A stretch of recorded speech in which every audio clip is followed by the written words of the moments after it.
The Supreme Court's ruling blocking National Guard deployment to the Chicago area to support the immigration crackdown. Today, the High Court denying President Trump's request to overturn a previous ruling by a district judge also denying troop deployment. Now, earlier this year, President Trump brought troops to a base in our area, but they were sent home later. And today, the White House wrote in a statement that the ruling will not detract from the president's core agenda.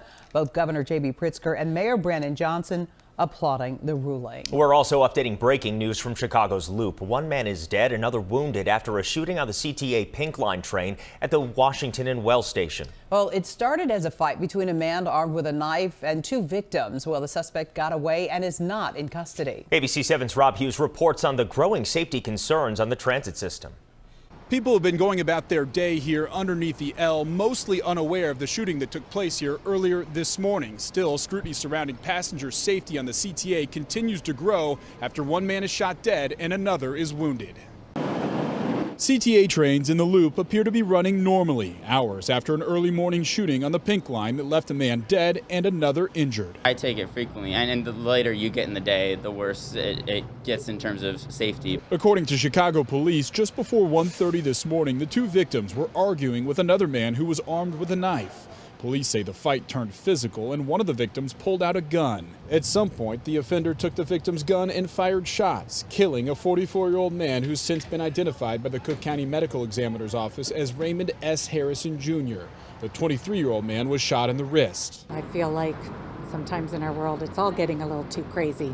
In the wake of recent incidents on the CTA, the federal government threatened to pull federal funding to the tune of $50 million if the CTA didn't take aggressive action to protect riders. The Federal Transit Administration rejected the CTA's new security surge plan hours after it went into effect last Friday. The plan includes more police and private K-9 security guards. Our approach has been pretty straightforward, that working with Springfield to get the necessary resources added to our public transportation system so that we can continue to grow the full force of government approach. Policing, preventative service, mental health support services. And though there have been several high-profile violent incidents on CTA trains in recent weeks, according to Chicago police data analyzed by the ABC7 data team, violent crime on CTA buses, trains, platforms, and stations is down 2.3% year-to-date through mid-December. However, shootings are up year over year, from 8 shootings last year to 12 this year, not including this most recent shooting on the Pink Line. It definitely is troubling. Security should be a top priority on the CTA because people should feel safe when taking it. Chicago police say the offender in this most recent shooting here at Washington and Wells fled in an unknown direction after the shooting. They say no one is in custody and the investigation is ongoing. In the Loop, Rob Hughes, ABC7 Eyewitness News. Chicago Mayor Brandon Johnson announced this morning that he will not veto the alternative budget passed by the City Council on Saturday. It will be allowed to go into effect, though the budget does not include the corporate head tax that he supported, and it will go into effect without the mayor's signature. Late this morning, he explained why. This is about how we signal to the people of Chicago what this fight will continue to be about. The mayor did sign 2 executive orders, one capping police overtime, the other preventing the city from selling medical debt.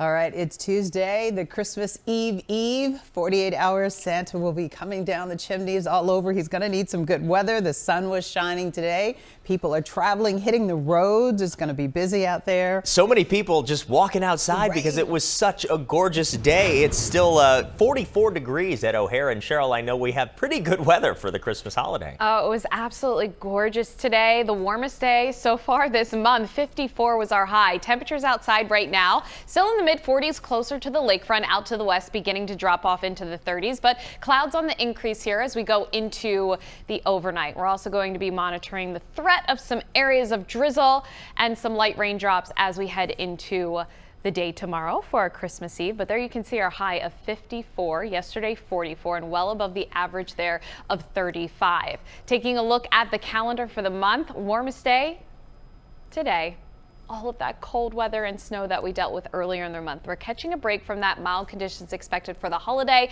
Partly cloudy skies, clouds on the increase though here as we go into the next 24 to 48 hours. We do bring in some light rain for our Wednesday night. Thursday, cloudy for our Christmas. By Friday, 51, then turning cooler and colder as we head into next week. We'll time that out coming up in a few minutes, guys. Cheryl, thank you. The so-called Slender Man stabber will stay in a psychiatric facility. A Wisconsin judge issuing that order today for Morgan Geyser, who appeared at a hearing today remotely. Geyser was arrested last month in Posen after cutting off her ankle monitor. In 2014, she was found not guilty by mental disease after stabbing and injuring a classmate. She said she did it to please an online fictional character. The suspended Chicago Park District lifeguard accused of a deadly shooting will remain in custody. Charles Leto is charged with killing 15-year-old Marjay Dotson and attempting to kill Jeremy Herod Jr.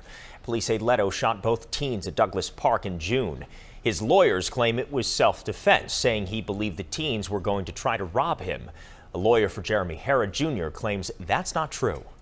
That's an absurd claim to anybody who's seen the video. You don't shoot children in the back when they're running away. Herod Jr. was in court for today's hearing. He is now paralyzed from the shooting. His lawyer says he is expected to be released from a rehabilitation center soon. It was 25 years ago today when Chicago Fire Department Lieutenant Scott Gillen was killed in a crash on the Dan Ryan. His death prompting Scott's Law, requiring drivers to move over. ABC7's Evelyn Holmes has more on today's remembrance and Gillen's legacy. Today is Scott's Law Day in Illinois, so as a result, the Chicago Fire Department honored the fallen firefighter who inspired the law while they remembered his legacy. A special remembrance as Truck Company 27, along with the Chicago Fire Department, mark a milestone anniversary of the passing of Lieutenant Scott Gillen, the fallen firefighter who inspired the state's move-over law known as Scott's Law. At least his legacy is here, and he's saving a lot of people's lives. So that was the big thing, you know. Save lives. It's been 25 years since the December 23, 2000 tragedy. That's when Gillen was struck and killed by an intoxicated motorist while responding to a crash on the Dan Ryan Expressway. Scott's older brother, who was also on the job back then, remembers hearing the distress call. Oh, I was waiting to hear, something like, come on, Scott, respond. And they didn't respond. And then we heard that fireman was hit and down. Scott's Law requires all drivers to slow down and move over when approaching an emergency vehicle or any vehicle with its emergency or hazard lights activated. It was signed into law in August 2001. Since then, the move-over law has been strengthened, increasing fines up to $10,000 and adding penalties of possible license suspension and felony charges. It also now includes construction zones along with emergency roadside vehicles. According to the Illinois State Police, in 2024, the most recent year data is available, there were 135 reported Scott's Law violations, which resulted in 27 crashes, injuring 12 Illinois state troopers and killing one trooper. Respect first responders, our police, our state troopers, our firefighters and paramedics, because they want to go home to their families too.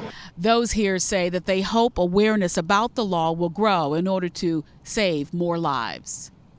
Reporting from Chicago's far south side, Evelyn Holmes, ABC7 Eyewitness News.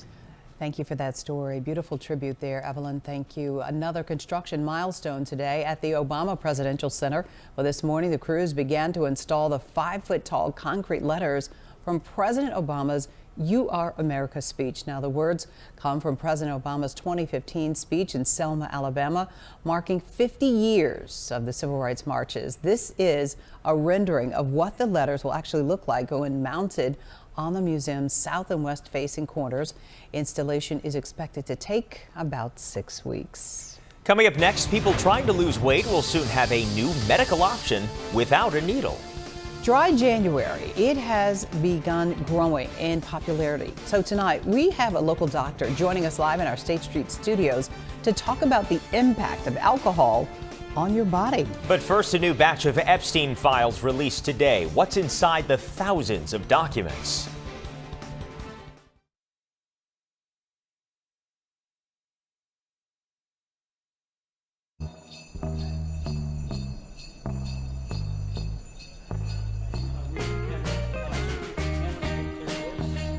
One, two, three, 4, 5, 6, 7, 8, 9, 10.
The Department of Justice releases another batch of files related to Jeffrey Epstein. The more than 10,000 documents include new details on the investigation into potential co-conspirators. As ABC's Rena Roy reports, this release coming after growing pressure from lawmakers urging the DOJ to make all of the documents publicly available.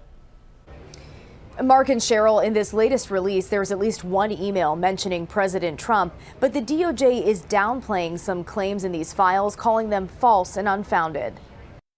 The Department of Justice on the defense after releasing more of the Jeffrey Epstein files early Tuesday morning. DOJ officials saying in a statement that some of the latest documents in this batch contain untrue and sensationalist claims made against President Trump that were submitted to the FBI right before the 2020 election. The DOJ did not specify which documents it's referring to. Why pre-deny on behalf of a person who is not formally speaking your client? Why comment on the truth or untruth of specific allegations without identifying which allegations, unless you're really representing the man and not the country? The job of the Department of Justice is to represent the United States of America in court and in legal matters. It is not to represent the personal interests of the president. At least one email referenced Donald Trump sent from a federal prosecutor to unknown recipients, flagging that flight records from the 90s reflect that Donald Trump traveled on Jeffrey Epstein's private jet many more times than previously has been reported or that we were aware, including during the period we would expect to charge in a Maxwell case. Those documents later became public during Maxwell's 2021 trial. Trump and Epstein had a decades-long friendship, but Trump says they had a falling out in the early 2000s after he says Epstein stole Mar-a-Lago employees. This email also released that was sent the day after Jeffrey Epstein was arrested in 2019 on charges of sex trafficking minors. An unidentified person at the New York FBI field office already in pursuit of potential collaborators writing, "When you get a chance, can you give me an update on the status of the 10 co-conspirators?" In a July memo, the DOJ stated flatly there was not enough evidence to warrant prosecuting any uncharged third parties. Ghislaine Maxwell is the only person to ever be charged as an Epstein co-conspirator. She's serving a 20-year prison sentence after being convicted of sex trafficking minors. In New York, Rena Roy for ABC7 Eyewitness News. Rena, thank you for that report. Now, for the first time, people taking weight loss drugs will have the option without needles. The Food and Drug Administration has approved a daily pill form of Wegovy. Right now, it is only available as a weekly injection. This basically comes down to patient preference. They're both effective. They both have the same side effects, both tolerated just as well. Well, the pill is expected to be in pharmacies early next month. If your insurance covers weight loss drugs, the copay could be about $25 or less. Now, as the new year approaches, many people are rethinking all of their habits. They've got resolutions, of course, and that includes how much alcohol they are drinking. And joining us tonight to talk about alcohol's impact on the body is Dr. Stephen Flam, transplant hepatologist at Rush University Medical Center. Thanks so much for being with us, doctor. Yeah. Thank you for having me. Absolutely. So tell it, how long does it take, or how much alcohol would it take for a problem to arise? You know, it's very surprising to people. You can actually get alcohol-related liver disease, I'm a hepatologist, a liver doctor, with as few as 2 or 3 drinks a day. You don't need to be drinking a bottle a day to get alcohol-related liver disease. Is that 2 or 3 drinks a day for a week or every day? No. Okay. Good question. Usually years. It Okay. usually takes a while. But young people who start drinking at a very young age can actually get alcohol-related liver disease in their 20s and be very sick. What is this dry January? Does it really work? Is it effective? Because some people don't drink for the whole month of January, then they make up for it the next month. The idea is you hope that with dry January, you actually stay dry. That dry January then moves forward to be dry February and dry March. If you make up for it in February, you've gained nothing. Right. What are some of the symptoms associated with liver disease? Well, liver disease from any cause but alcohol, patients can first get very fatigued and then get yellow eyes, which we call jaundice. Soon thereafter, if the liver disease progresses, they can get water in their belly, which we call ascites. You can get bad confusion, and you can start bleeding from your stomach. These are all life-threatening complications of alcohol-related liver disease. And I know IDPH has just come out with a study about alcohol use. What were some of those findings? Well, the finding's very important because it talks a lot about who drinks in this state, how much they drink, what age they start, and how many deaths are actually related to alcohol from liver disease and other causes in this state. So break it down between men and women. It's very different. And a lot of people, it seemed like a lot of women increased their drinking and intake right during COVID, after COVID. There's no question alcohol use increased dramatically since COVID. And what many don't know is the toxicity from alcohol to the liver and the body is double for women than men. If you drink 2 glasses of wine, it's the same as me, toxin-wise, drinking 4. So women get alcohol-related liver disease with much lesser amounts of alcohol consumption than men do. Is that a difference in sort of just weight, height, things like that? Some of it's weight and height, but some of it is men have an enzyme in their stomach that breaks alcohol down when you drink it before it gets into your body, your bloodstream. Women don't have much. That's not fair. It's not fair at all. I mean, Yes. how did it make it that? We're all humans. I have 4 daughters, and they say they always get the short end of the stick. In terms of treatment for alcohol-related liver disease, what does that look like? You know, the sad part is when you are very sick from alcohol, we have several in the hospital right now in their 20s, life-threatening. What are the medications for them? Virtually nothing. There are no medications that are approved for treatment of this problem. Well, how do you treat it? Abstinence from alcohol use.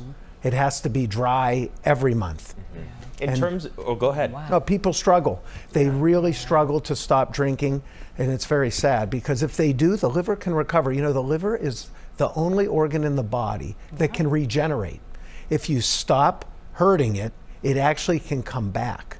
But if you continue to hurt it, it of course declines, and then your mortality is right on the fore. And how long does that take usually? Wow. You can get sick suddenly. You can feel fine, like you do today, hopefully. And within a month or 2, if you've been drinking alcohol for a very long time, you can deteriorate and have life-threatening problems in a hurry. Wow. Some people get it over longer periods of time, but it can happen quickly. All right, Dr. Doctor, Flam, thank you. You gave us something to think about. It's the holidays, and people tend to increase their intake of alcohol during the holiday season. So we love you, but we hope we never have to deal with you. Exactly, right. We respect you. And thank you for sharing your expertise. And happy holidays to you as and well. Thank you. All right, Absolutely. take It's care. good to see you. Thanks so much. A local child who lost his mother to gun violence helped deliver toys to those in need yesterday. Well, today, guess what, everybody? He is getting his very own holiday surprise. Oh, that is beautiful. Taking a live look outside as we head to break. Rain still on track to arrive before Christmas Day. Your AccuWeather forecast is coming up next.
Chopper 7 getting into the Christmas spirit. Take a look at their flight path tonight. Hey, that is so cool. Our pilot creating a Christmas tree in the skies over Chicagoland. I love that. That is just fabulous. Really creative. Soon we will be tracking Santa. I think he is getting his sleigh fueled up. Ready to go. The reindeer are getting ready. They're feeding them because they're going to start moving, maybe after midnight? Because they have to go all over the world. Right, different time zones. He's got a lot to keep track of. And we got good weather here in our area. We are ready for Santa to come here because we are. It looks nice. And Cheryl was talking about she didn't wear a coat today. Cheryl, my grandmother talks about that's when we catch cold. We think it's warmer than it is. It was 50, almost 55 degrees. I also didn't wear a coat today, Cheryl. I have one in the car. Okay, all right. No, very nice out there today. The warmest day so far this month, and right now still mild, 44 degrees, but clouds on the increase. We're in the 30s back to the west. Temperatures tonight really not dropping, but boy, what a day. We got the sunshine, the mild temperatures up to 54 yesterday.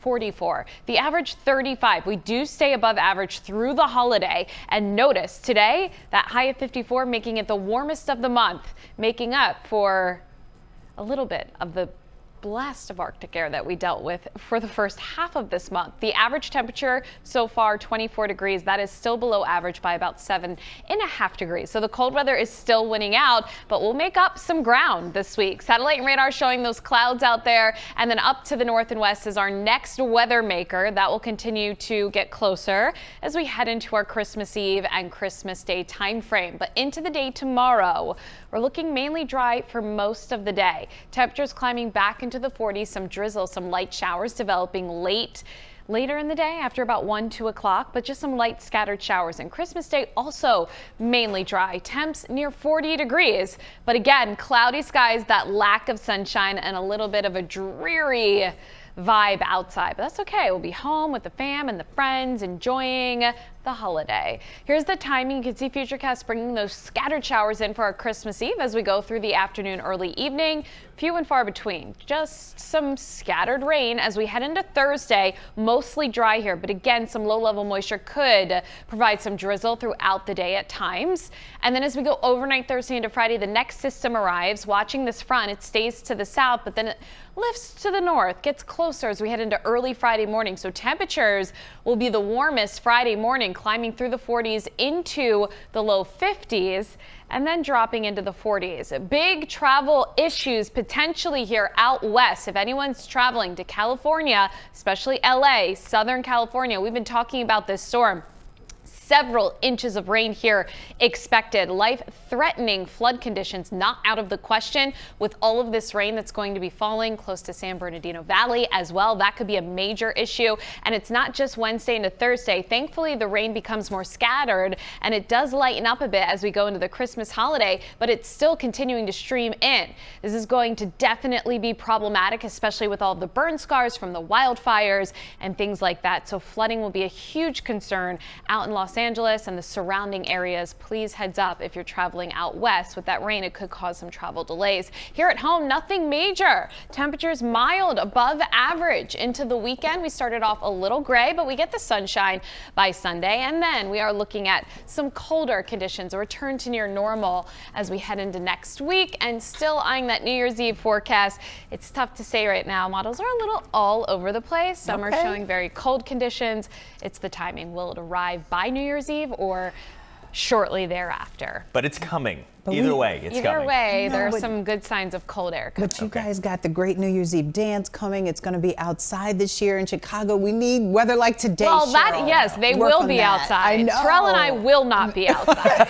Just FYI. A little bit. I think we'll be dancing. A little bit outside. But not outside. Okay, all right. Good to know. That's as much of a tease as we'll get. I mean, it's locked down. I think you're dancing outside, aren't you? No, we are actually maybe dancing. Yeah, I think you're outside. But we will not be live downtown. Okay. That night, if that makes sense. Yeah, there you go. The secrets. Yes. The secrets. Just hang out with us. Yep, just hang out with us. Like it. All right, we'll be, and Santa and his helper surprised a Chicago 7-year-old who lost his mother to gun violence in September. Carlos Smith lives with his grandmother. This morning, Early Walker and Kevin Corcoran of E&R Towing surprised the boy with a bike, toys, and electronics. Smith's mother, Remeka Meeks Blackman, was shot to death as she dropped off her son at a school near State and Cermak. Today's team also presented a check to the family to help make their holiday a little brighter. All right, we're going to take a short break. We'll be right back.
Acclaimed blues artist Shamika Copeland will be back in Chicago next week to help bring in 2026. It's going to be a celebration. Yes. Copeland telling our Jose Sanders Chicago is the home of her heart. Absolutely. The body was all scratched up, the neck a beat up thing. But when that man started picking, he can make the guitar sing. Why is Chicago so special to you?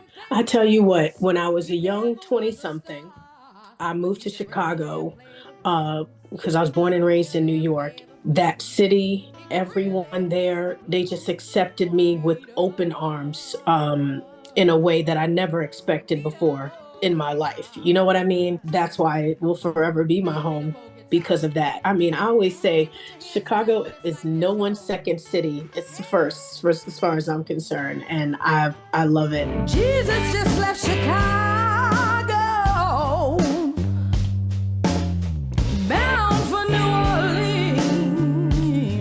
When people think of the blues, they think of Chicago, and now they think of you. Look, I'm a proud blues singer, and I have been my whole life. And Chicago is the ultimate blues city. Wanna know how it feels to have the blues? Just try losing your way to choose. Blame it on Eve. I really want to say something and use my voice in a positive way. And Blame It on Eve was just that for me. You know, it was all about women's rights for me when I made this record. And so that record, and it did really well. 3 Grammy nominations. You better come home soon, 'cause my heart can't stand this pain. You've got a lot of influences in your sound and in your music. There's no limit for me. I love to challenge myself in every type of way. And I dabble in all roots music because I feel like we're all cousins. Do you know where your baby is? You got a few little notes you can give us? Stay a little longer, Santa. Honey, won't you stay? Stay a little longer, Santa. Forget about that sleigh. Happy holidays, Merry Christmas, and especially Happy New Year to you. Happy New Year. It's going to be a wonderful one in Chicago. Cannot wait. You can write your own ticket when the love starts rolling in. Jose Sanders, ABC7 Eyewitness News. Yeah, man, we want a ticket to hear her sing. I know, Excellent. right? She sounds so good. And I just love no, Chicago's no one's second city. Okay, thank Right? you. It's number one. Number one, baby. In the world, 9 years in a row, right? There you go. I'd be nice. Yep. All right. In the meantime, we want to say thank you for spending part of your Christmas Eve with us, everybody. And we'll see you tonight at 10 at ABC7. See you then.